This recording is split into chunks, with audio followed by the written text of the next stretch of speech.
Bismillahirrahmanirrahim. Assalamualaikum warahmatullahi wabarakatuh. Kita bertemu kembali di modul 2 praktikum basis data 1. Silakan rekan-rekan mahasiswa membaca dengan seksama kompetensi intinya, tujuan instruksionalnya yang ingin dicapai dari modul 2 ini. Setelah itu, silakan beralih ke bagian praktikum mandiri. Tetapi terlebih dahulu silakan aktifkan kembali aplikasi MySQL dan Apache-nya pada aplikasi SAM. Silakan diklik Start, kemudian dibuka selnya. Maka akan muncul lingkungan kerja kita seperti yang sudah dibahas di modul satunya. Silakan masuk kembali ke database dengan cara mengetikkan perintah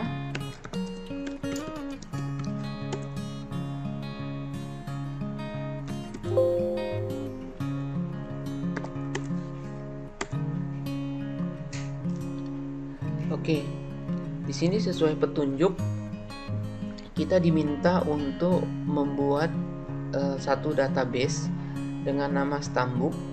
Kemudian kita diminta juga untuk membuat satu tabel dengan nama identitas. Berdasarkan petunjuk ini, kita bisa mengidentifikasi bahwa tabel yang akan kita buat itu nama tabelnya adalah identitas dengan jumlah kolom itu minimal 2, di mana kolom tersebut adalah Stambuk dan nama. Oke, di sini sebaiknya mungkin ada kombinasi huruf dan angkanya. Jadi kita buat kembali. Di sini umpamanya namanya adalah modul 2 underscore Stambuk. Oke, jadi database yang saya buat dalam kesempatan hari ini telah berhasil, yaitu saya membuat database dengan nama modul 2 underscore Stambuk. Saya masuk atau ingin menggunakan database yang baru saja saya buat. Perintahnya adalah use modul 2 underscore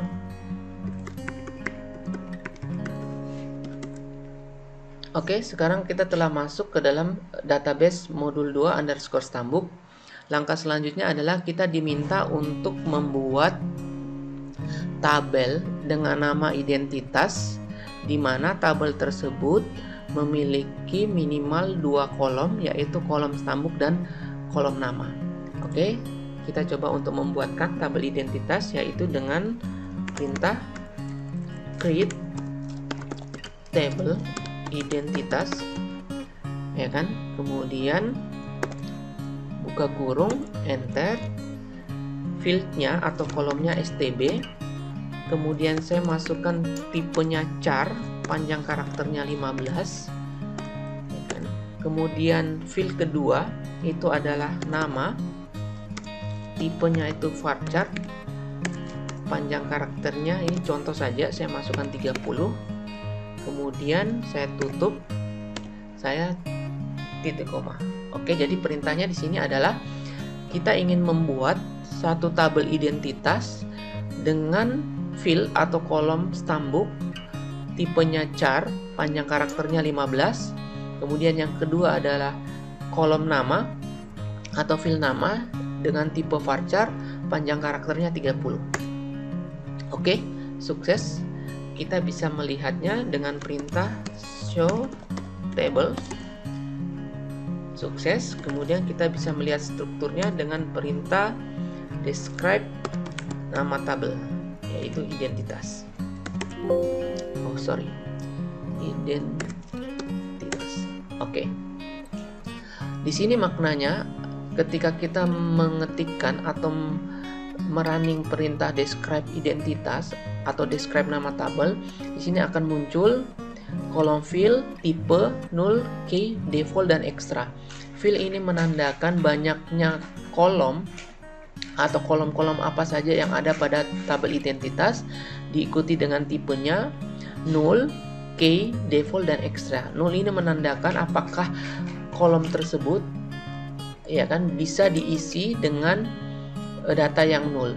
Key itu menandakan dia memiliki atau didefinisikan sebagai apa key-nya, apakah primary key, apakah foreign key, ya kan. Kemudian default itu menandakan nilai default dari kolom tersebut apa. Ini semua belum di set. Ini nanti akan dijelaskan di praktikum-praktikum selanjutnya. Tetapi yang ingin saya sampaikan bahwa ketika kita mendescribe atau mendeskripsikan satu tabel, maka akan ada informasi dasar yang kurang lebih akan muncul seperti ini, yaitu field, tipe, null, key, default, dan extra. Oke, kita telah sukses membuat tabel identitas. Sekarang kita diminta atau diperintahkan untuk menginputnya, ya kan. Menginput itu dapat kita gunakan perintah DML, yaitu perintah DML insert. Di sini ada dua tipe, yaitu dengan kita menyebutkan atau dengan kita tidak menyebutkan nama kolomnya, dan yang kedua adalah dengan kita menyebutkan nama kolomnya. Jadi yang pertama itu kita hanya cukup menyebutkan nama tabelnya saja, kemudian nilainya yang ingin kita masukkan ke dalam tabel tersebut. Kalau yang tahap kedua atau langkah kedua, itu kita selain menyebutkan nama tabelnya, kita juga diminta untuk menyebutkan nama kolom-kolomnya atau nama field-fieldnya diikuti dengan nilainya. Jadi saya gunakan langkah yang pertama saja yang lebih simple, yaitu insert into, ya kan, nama tabelnya, tabel yang kita baru buat di atas adalah identitas. Kemudian value-nya apa atau nilai yang ingin dimasukkan apa, ya kan. Di sini kita coba masukkan stambuk. Kemudian namanya kita contohkan Budi. Kemudian kita tutup dulu, baru kita titik koma. Jadi ini perintahnya maksudnya adalah kita ingin memasukkan atau menambahkan data atau menginsert data ke dalam tabel identitas, ya kan. Datanya itu adalah yang kolom pertamanya itu adalah 13020110011. Kemudian data berikutnya adalah Budi. Kita coba enter. Oh, di sini salah, ya kan, ada error. Kita cek saja yang diminta itu kesalahan di sekitar stambuknya. Kita coba perbaiki. Insert into identitas, cek baik-baik listingnya. Oh, di sini kurang keyword value. Jadi setelah kita mengetikkan perintah insert into identitas, harus dilengkapi dengan value atau keyword value. Oke, kemudian baru diikuti dengan recordnya atau datanya. Seperti, jadi datanya itu adalah tadi seperti ini.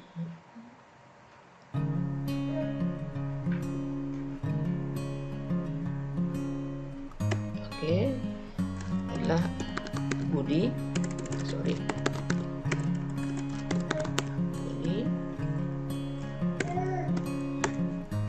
Oke, sukses. Jadi tadi kesalahannya itu kita kurang atau lupa menambahkan keyword value ya. Jadi rekan-rekan mahasiswa juga nanti ketika mendapati sintaks yang error, tolong diperhatikan informasi yang muncul dari error tersebut apa.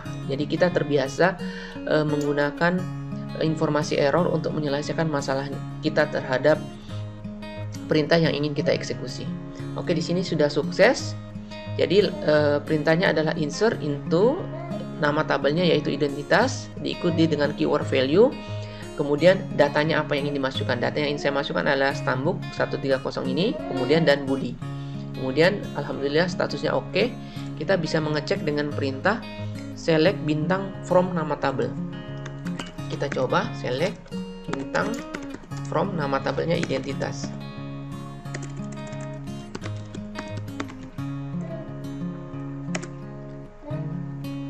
Oke. Di sini makna perintahnya adalah kita menselect atau menampilkan bintang itu menandakan all, artinya seluruh data dari tabel identitas. Oke, karena data yang kita baru masukkan satu, jadi hanya satu yang muncul. Kita bisa menambahkan lagi umpamanya data yang lain. Kita tinggal ketikkan perintah insert saja, kemudian kita kita tambahkan stambuknya.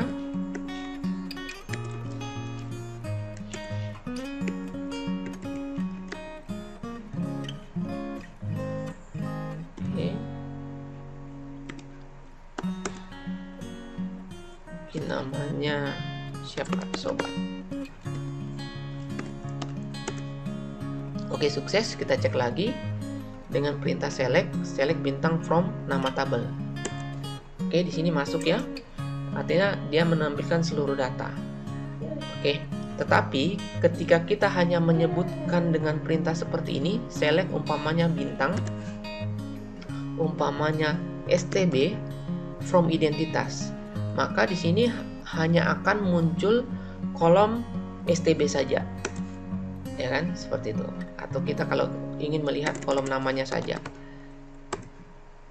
Oke, jadi ini yang membedakan bintang dengan kita menyebutkan nama kolomnya. Jadi kalau kita menambahkan keyword bintang, ya kan, maka akan ditampilkan seluruh kolom pada tabel tersebut. Tetapi kalau kita menyebutkan spesifik nama kolomnya, maka yang ditampilkan juga spesifik hanya kolom tersebut. Oke, kita masuk ke langkah selanjutnya, yaitu membuat alias atau istilahnya apa ya, singkatan atau penyebutan nama lain, atau yang lebih dikenal istilahnya alias lah, seperti itu. Kita bisa membuatnya dengan as, perintah atau keyword as. Contohnya bagaimana? Contohnya seperti ini, umpamanya select bintang from identitas as, umpamanya stb.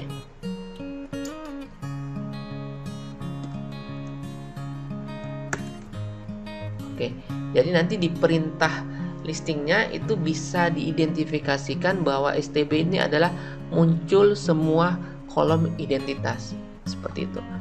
Itu untuk memudahkan pada saat nanti kita membuat atau memanggilnya ke dalam listing pemrograman.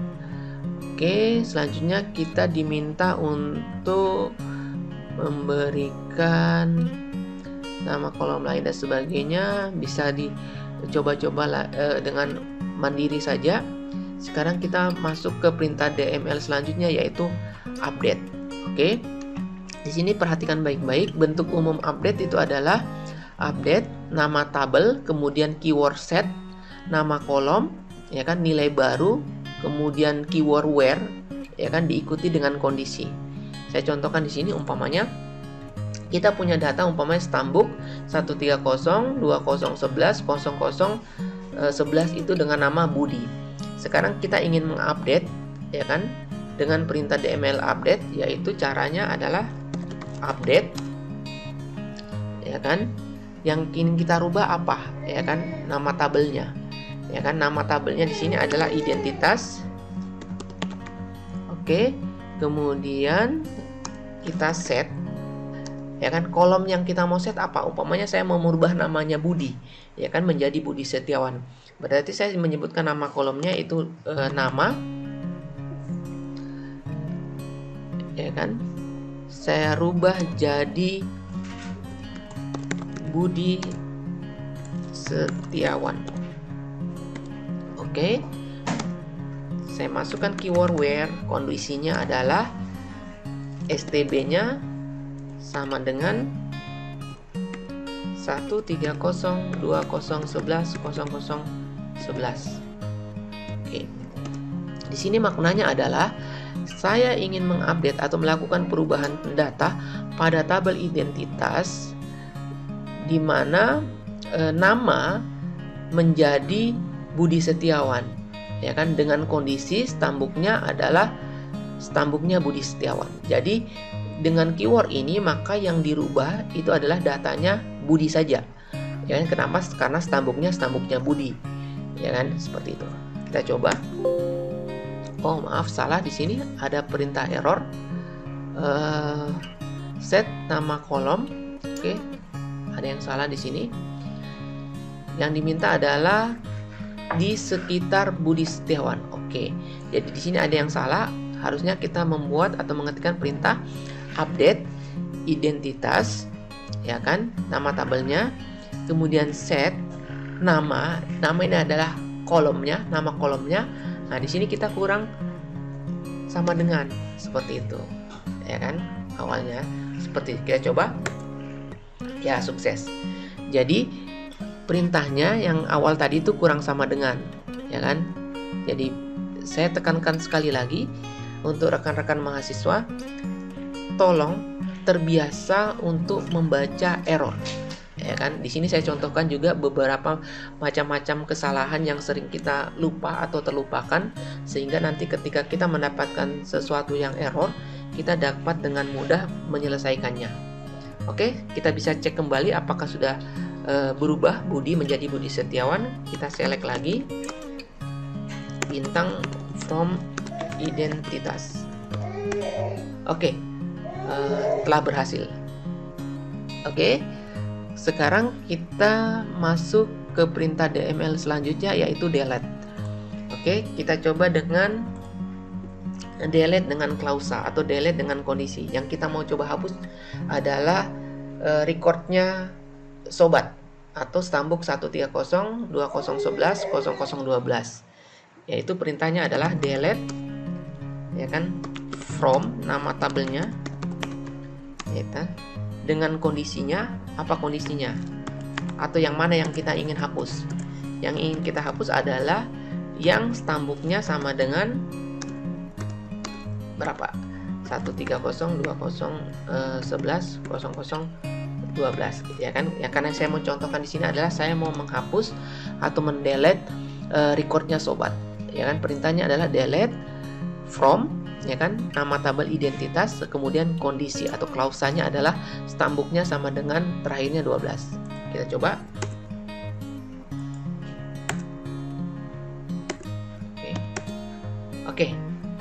Oke, sukses. Kita bisa mengeceknya dengan perintah select lagi. Ya, berhasil. Oke, kurang lebih itu penjelasan singkatnya untuk praktikum mandirinya. Silakan dilakukan lagi percobaan, yaitu percobaan dengan membuat database kursus dengan tabel peserta dengan field-fieldnya yang telah dikategorikan atau yang diinginkan oleh modul tersebut. Oke, saya kira cukup ya untuk praktikum mandirinya pada kesempatan kali ini. Wassalamualaikum warahmatullahi wabarakatuh.